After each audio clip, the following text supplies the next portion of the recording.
Asalaamu calaykum, kusoo dhawaada Grecian International.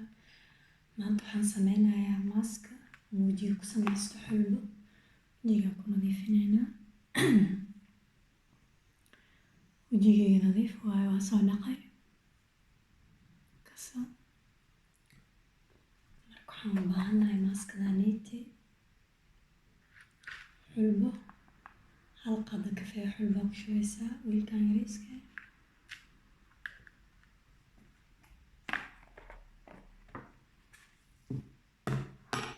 xulbada finankay wajiga ka baabiinaysaa, way ku qurxinaysaa, dhaldhalaal yaryariisna way siinaysaa wajiga.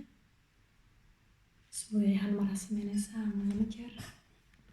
Iyo waxaa u baahan tahay yogurt nature.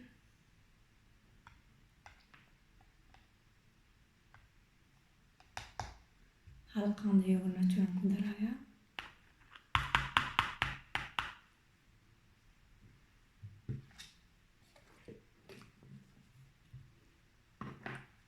Halahaan isku labaynaa marka.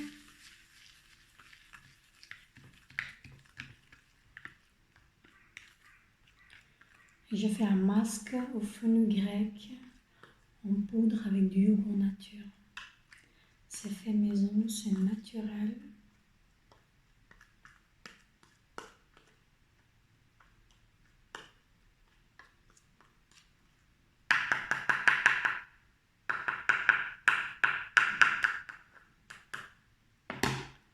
Voilà, qu'est-ce que ça a donné le masque.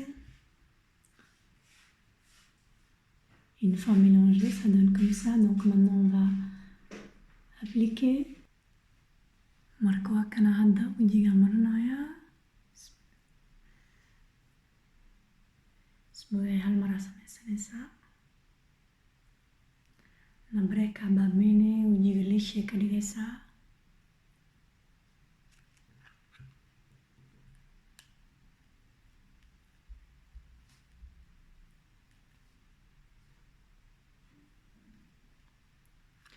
J'applique une fois par semaine ce masque, il est vraiment génial. Elle réduit tous les petits boutons. Elle m'a également aidé à réduire les cicatrices de l'acné des fois que j'avais.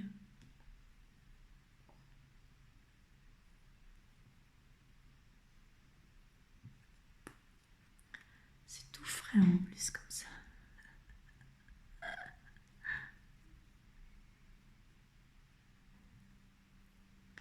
Et voilà. À appliquer une fois par semaine. Ça fait un effet rafraîchissant pour le visage.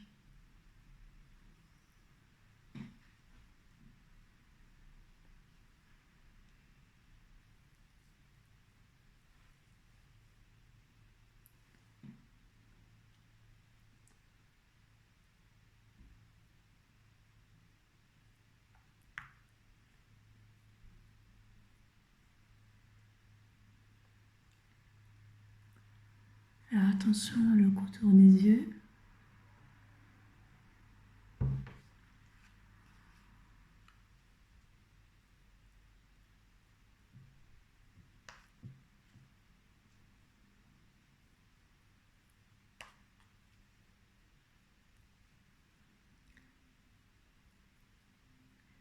C'est vraiment naturel. Ça ne coûte pas cher ou quoi que ce soit. C'est fait maison. Vous n'avez pas besoin d'aller chercher des masques. Vous faites vous-même à la maison comme ça, avec du yogourt nature, très simple. Vous pouvez aussi faire avec autre chose si vous voulez. Mais avec le yogourt nature, c'est meilleur si vous avez de l'acné sur le visage, si vous voulez une peau plus nette, plus éclatante.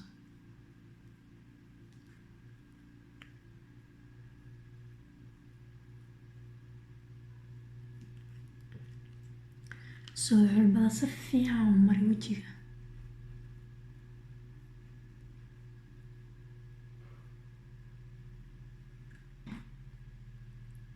Si fiican u mari.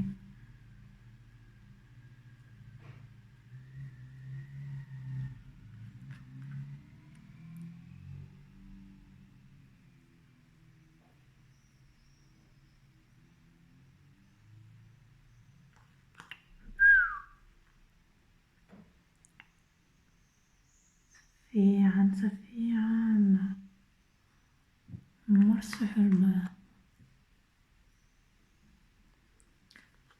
Je suis en train de finir là, j'applique vraiment tout.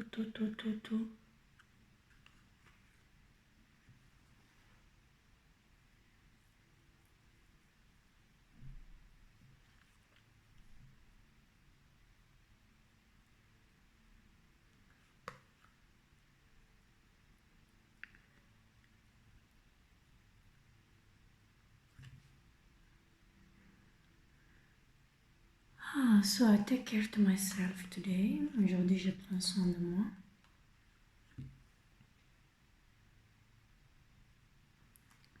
Naftaada ka nax, naftaada shuutayso.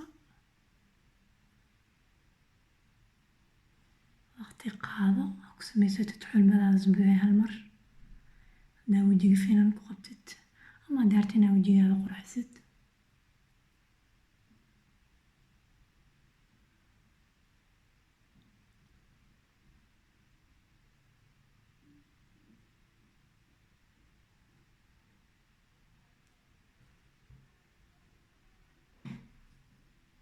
Voilà, wajigana waan maray. Gabal yaraa soo hara waa kaas aan ku dhameeyena, kalarkaan aan ku dhameynana.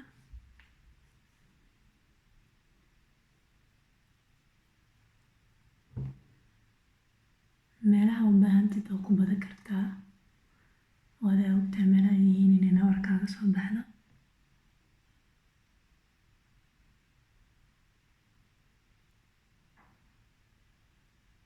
Xulbiyo waa xulbada waxtarkeeda aad ugu fiican tahay wajiga. Hadaa nabro qabtid korka xataa waa marsan kartaa laakiin inaad qastid waaye.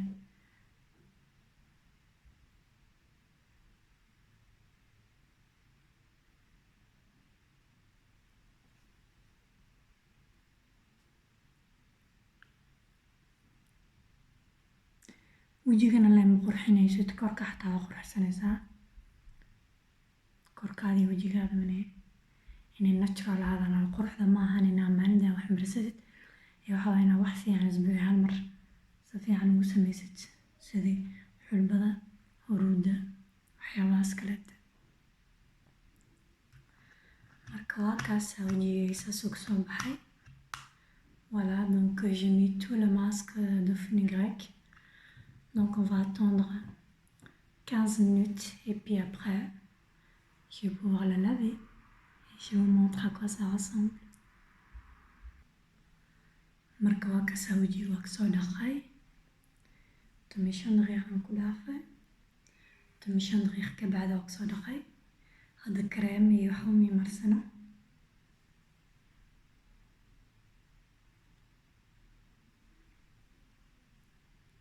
waa kaas xulbi iyo nature kaliya wax kale ma marsano. waa kasoo dhaqay. kareem iyo waxba ma soo marinin. waa kaas wajiga saas u nadiif u yahay. isbuuci hal mar aad samaysanaysaa. nabraha iyo waxaasna way kaa baabiinaysaa xulbada. wax kale ma u baahnid.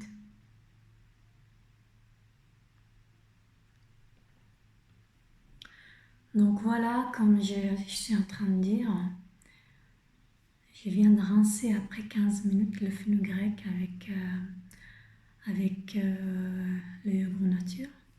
Donc ça donne comme ça. Là, j'ai pas mis de crème, je n'ai rien appliqué dessus. Donc voilà, j'ai rincé après 15 minutes. C'est comme ça que ça donne. Merci beaucoup, belle journée. Malen Wanaagsan.